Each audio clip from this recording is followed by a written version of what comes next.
Hello, everyone. Welcome back to Writing Tutorials.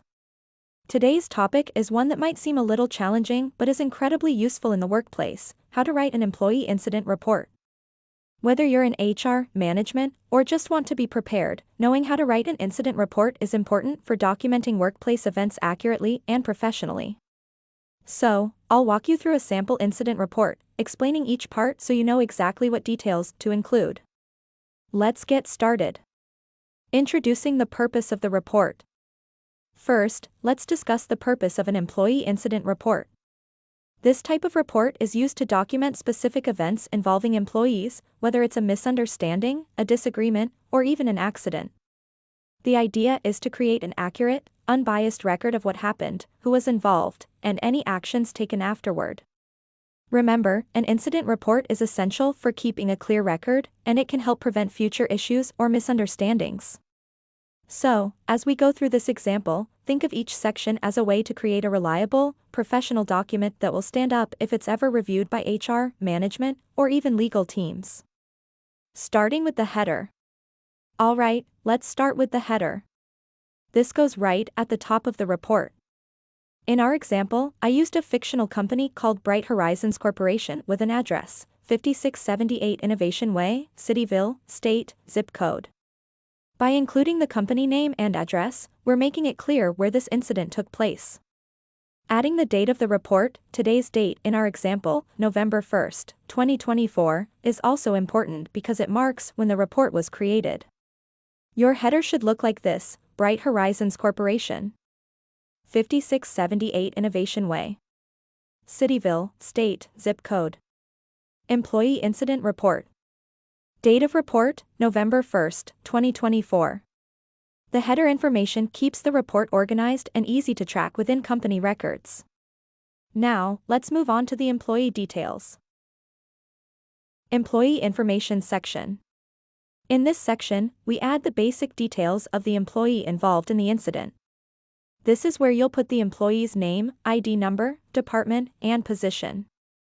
In our example, we used employee name, Sarah J. Miller. Employee ID, 10234.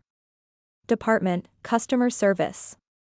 Position, Customer Support Representative.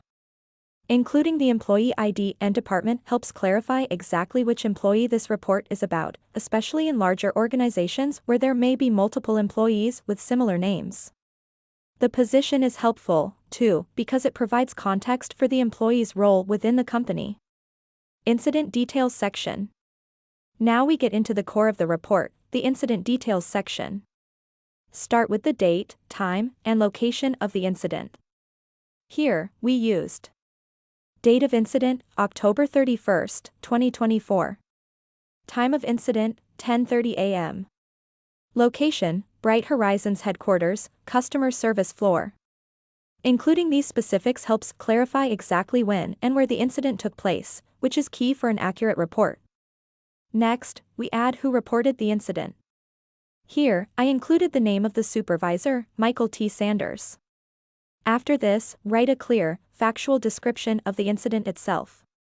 In this example, we wrote, on October 31st, 2024, at approximately 10:30 a.m., Sarah J. Miller was involved in an incident on the customer service floor of Bright Horizons headquarters. According to witnesses and initial observations, Sarah became visibly frustrated during a phone call with a client. Her voice was raised, and she expressed dissatisfaction with the customer's repeated complaints, resulting in a verbal exchange that disrupted the surrounding work environment. This part should be detailed and objective. Describe exactly what happened, without including opinions or assumptions. Keep it factual, as if you're telling the story from a bystander's point of view. This helps avoid bias and ensures the report remains professional. Witness Statements section. After describing the incident, it's a good idea to include statements from witnesses if any were present. These statements back up the account and show that other people observed the same events. Here's how we formatted this in the example. Witness Statements. 3 coworkers present at the time of the incident provided statements confirming that Sarah's voice was raised during the phone call, and the disturbance affected those seated nearby. The employees involved included Emma R. Garcia, Customer Support Representative. John P. Lee, Customer Support Representative. Olivia B. Turner, Senior Customer Support Representative. Each employee noted that Sarah's reaction was atypical of her usual behavior, describing her as a generally calm and professional team member. This section is brief, but it includes the names and positions of each witness. Including details from colleagues also helps show whether the incident was out of character, which can be useful for HR and management. Immediate actions taken. In this section, describe any immediate actions taken after the incident. In our sample, the supervisor talked to Sarah right after the event and offered her a break to regain her composure. Here's how it looks. After the incident, Michael T. Sanders, the immediate supervisor, held a private conversation with Sarah J. Miller to discuss the situation. Sarah was advised to take an additional 15-minute break and given a reminder about managing stress and maintaining professional decorum, especially during challenging interactions. This shows that the company took action right away and addressed the issue in a supportive way. Immediate actions like this can demonstrate the company's commitment to handling incidents professionally and sensitively. Employee comments, optional. In some cases, you may want to allow the employee to add their own comments about the incident. This section is optional, but it gives them a chance to share their perspective. In our example, Sarah acknowledged that her response wasn't appropriate and agreed to attend the recommended training. Sarah expressed remorse and acknowledged that her response was not aligned with company standards. She has agreed to attend the recommended training and affirmed her commitment to handling similar situations more professionally in the future. Including an employee comments section can show that the company is open to hearing the employee's side and values transparency. Closing with signatures. Finally, we close with signatures from the employee, the supervisor, and an HR representative. Here's how it looks. Employee: Sarah J. Miller. Date: November 1, 2024. Supervisor: Michael T. Sanders. Date: November 1, 2024. HR representative: Linda C. Adams. Date: November 1, 2024. Having signatures from everyone involved confirms that each person reviewed and acknowledged the report. It's an official, professional way to wrap up the document. And that's it.